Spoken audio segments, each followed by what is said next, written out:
All right, BlakGooseTV family. So the topic of this particular video, we're gonna be focusing on Eddie Hearn. All right.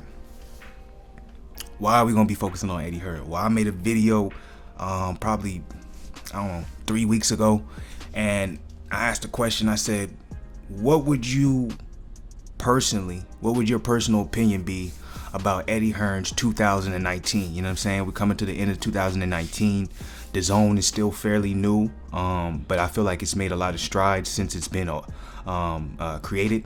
I feel Eddie Hearn has a lot to do with that. He's made some power moves in boxing, but there's also been some fuck ups, right? You know what I'm saying? Just, a couple off the top of my head. Obviously the Dillian White situation, Anthony Joshua losing to Ruiz, this whole debacle when it comes to Tyrone Spong apparently testing positive for a banned substance, but Tyrone Spong putting his test out, actually showing that he didn't test positive for any substances. So there's a lot of things you can say when it comes to Eddie Hearn, whether it be negative or positive. So that's why, if there's one thing I do want to give credit to Eddie Hearn, is he's doing a good job when it comes to making sure the zone always kind of stays in the news when it comes to the boxing side of the game. Because when Eddie Hearn's in the news, that means the zone's in the news, right? He's kind of like the Dana White of the zone. That's kind of his role. And people seem to respond to him. People seem to listen to what he has to say. So it's like, if y'all can see the article right here, this is from Boxing News 24. If y'all don't know, y'all should know. Lomachenko was given the franchise tag yesterday for lightweight, which means Haney becomes the full WBC lightweight champion. He was an intern beforehand. That's something that I would personally feel like Devin Haney and his team would be happy about. Eddie Hearn seems to not be so happy about it, which I'm surprised about. Hearn furious at Lomachenko being given the franchise tag without fighting Haney. I don't really understand that. I don't think Lomachenko's greatness status depends on him fighting. Let me get that right there. I don't think it depends on him fighting Haney, right? So obviously Eddie Hearn is doing what he was, he's paid to do, what he's very good at, and that's always making sure that his fighter, he has a certain narrative around him, whether it be a positive or negative. In this particular instance, I believe the narrative he's setting up is basically he's making it seem like in order for Lomachenko to consider himself great, he would have to fight a young Devin Haney, right? But that's just not the case. Devin Haney's resume isn't proven yet, where someone like Lomachenko has to basically guide his career path through Devin Haney. That doesn't even make sense, right? So, Eddie Hearn is doing what Eddie Hearn does. But what I'm saying that's interesting about this is because there's also recently Lomachenko said himself that he wants to fight Haney next year, whether it's true or not. He said himself he wants to fight him. If y'all remember 2 to 3 years ago, there was also possibilities of Lomachenko fighting Mikey Garcia, and that never happened. So obviously, when it comes to boxing, people gonna say stuff all the time, and it never really happened. But if there's something we do know, Lomachenko wants to unify all the belts. Obviously, he has to fight the Lopez Comey winner for that, but it's gonna come down to if he's gonna want to defend them. And if he's gonna want to defend all the belts, obviously he's gonna have to go through someone like a Haney. And et cetera, et cetera. So this is just coming from Eddie Hearn himself. No, said Hearn to IFL TV. Just basically asking if it's fair, the situation, how they, gave Loma the franchise tag. I'm totally against the franchise situation. The WC has done so many good things, but it's something they've done wrong. Devin Haney wanted to fight Vasily Lomachenko. He is today the WBC world champion, but won't get the credit. I don't worry too much about Devin because you'll see him in the fights where he'll get the genuine credit, but you don't get that moment in the ring where it's that feeling and that shot of greatness. The shot of greatness will come because he's 20.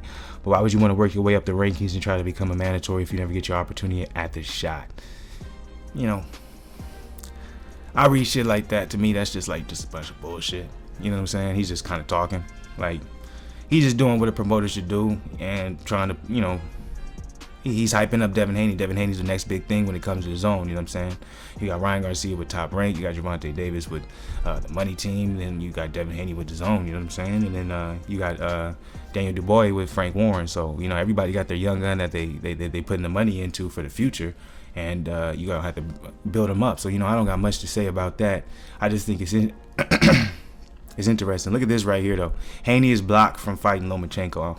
So if you're a middleweight and your dream is to fight Canelo and you beat everybody, you can never get to fight him unless you're picked, obviously.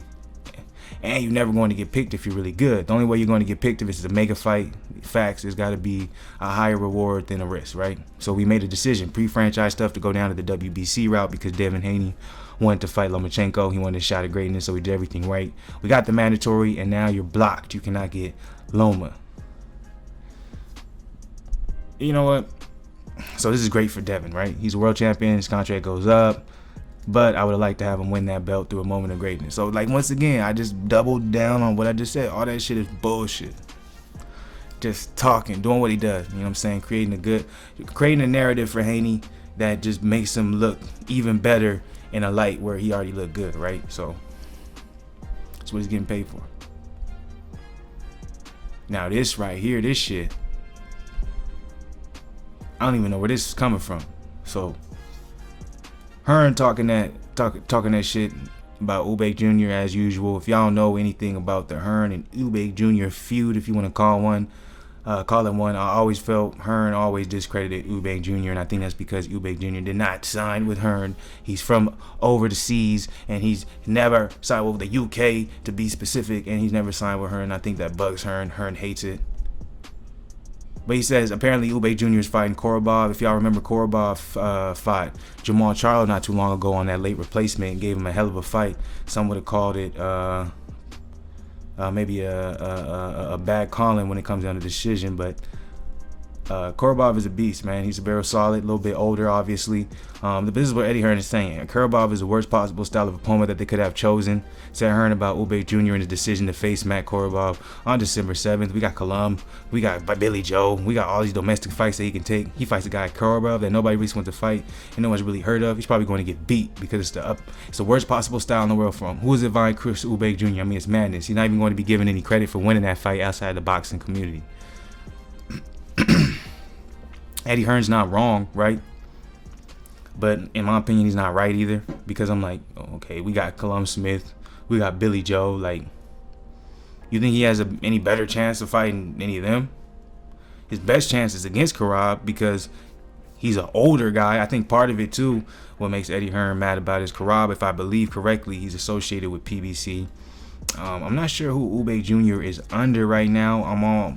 He might be under Al Heyman. I'm not 100% sure about that, but I know he's not under Matchroom. So this is Eddie Hearn doing, man, like, didn't I tell you he creates narratives? He creates narratives, and if you're not his fighter and you're on the bad side of that narrative, man, he's good at doing it if you're listening, right? And not too many people. Let me take that back. Not everybody's listening to Eddie Hearn. A lot of people are, but not everybody is. And who is listening to him, you know what I'm saying, the first thing you're going to think is, damn, Eubank about to get beat. Me personally, I think Eubank's going to win. If he stays behind his jab, uses athleticism, uses his footwork, I think he'll be a little bit too much for Korobov to handle. And I think it's a good fight for him to get ready to fight bigger names like a Colum Smith and Billy Joe. I don't think he wants to hop right into those right away, right? You want to kind of build your way up. But I think Eddie Hearn got beef with Chris Eubank, if you want to ask me personally. You know what I'm saying? What y'all think about that, though? But you already know what it is, BlakGooseTV. Y'all stay up. I got some more videos to pump out. Stay solid as always, and man, life is precious. Say I love you to your loved ones, because you never know when the day comes. You already know what it is.